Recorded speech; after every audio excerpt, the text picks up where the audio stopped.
The slopes about it were dark, আর এর চারপাশের ঢালগুলো ছিল অত্যন্ত অন্ধকার।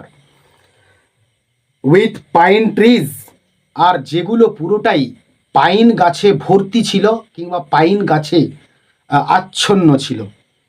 অ্যান্ড ওভার দ্য মাউন্টেন, এবং পাহাড়ের ওপারে at its head was seen, আর এর উচ্চ ভাগের উপর দেখা গিয়েছিল অ্যাট সানসেট, সূর্যাস্তের সময়, দ্য মুন, চাঁদকে, অর্থাৎ চাঁদকে উঠতে দেখা গিয়েছিল।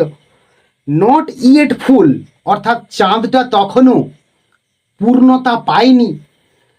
ইট was the scenery of Switzerland or Norway, আর এটি ছিল সুইজারল্যান্ড অথবা নরওয়ের মতো একটা প্রাকৃতিক দৃশ্য।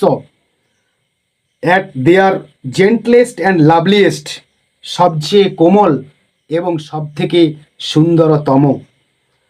Here we saw the last of human dwellings, আর এখানেই আমরা মানুষের শেষ বসতি দেখব বা দেখেছিলাম আর কি।